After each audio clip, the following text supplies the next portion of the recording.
This video is going to be showing you how you take this wedge, you bring it over to the background template, and you make one quadrant. You make 3 wedges into a 90-degree angle, and it's the start of making the circle. So the first thing that you're going to be doing is to open up your background template.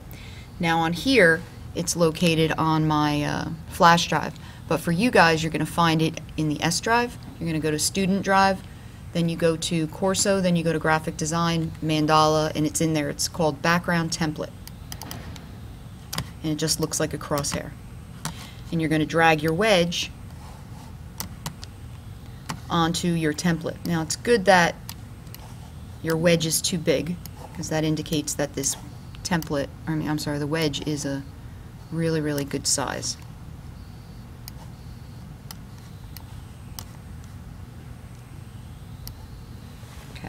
Now I'm using the corners to get it the right size, and I'm going to put it, just place it a bit loosely onto this one corner. You don't want it to be too big, you want it to fit on the page. Okay, we're going to get it kind of close. You want it, the bottom of this to sit right on that horizontal line there. Okay. Now in order to make this really accurate, because you want this to be perfect. Actually, this looks pretty good, but if it's a little bit off, a way that you can tweak it. Now you know if you use the arrows, the up and down arrows will cause this, as long as you're in the move tool, to move side by side, up and down, and the 2 arrows on either side will allow you to move it.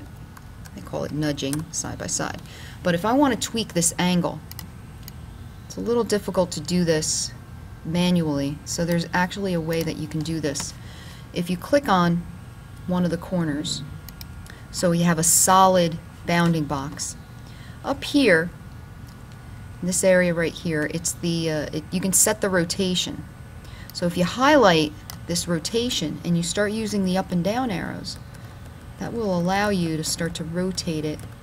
So you're not doing it manually, you're just kind of clicking, and it just makes it a little easier. So if you think that you're there, that's great. If you need to go back, again, you're going to click on one of the arrows of the one of the corners of the bounding box, so it makes a solid line, and then you see this area right here.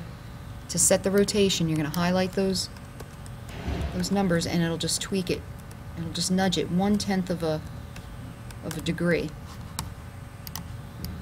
And then once you like it, it'll just sit on there.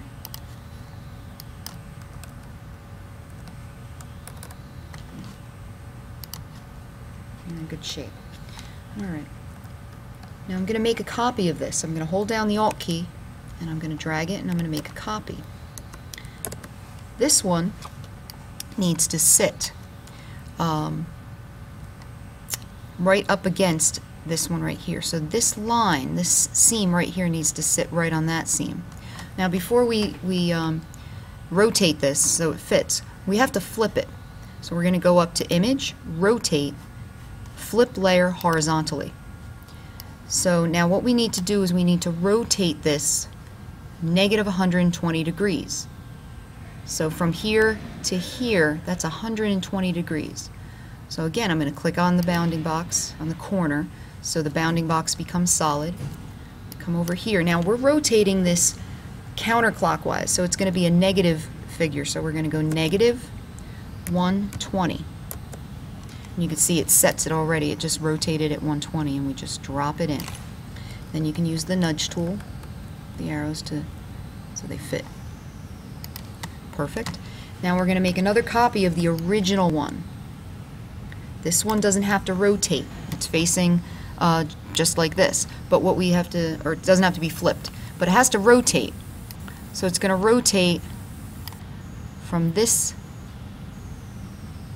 seam, needs to line up perfectly vertical. So this angle, this white space right here, is 60 degrees. So we're going to click on the bounding box so it becomes solid. We're going to highlight it, and we're going to go, it's going to go clockwise, so it's going to be a positive number, 60. And it drops right in there. Again, use the nudge tool. You can zoom into it as you see fit. It should drop in just perfectly. Okay? And then you're going to combine these together. you're going to hold down the command button and you go to the layers window and you can click on more than one. You want those three to be highlighted. You're going to right click and you're going to go to merge layers so it becomes one piece.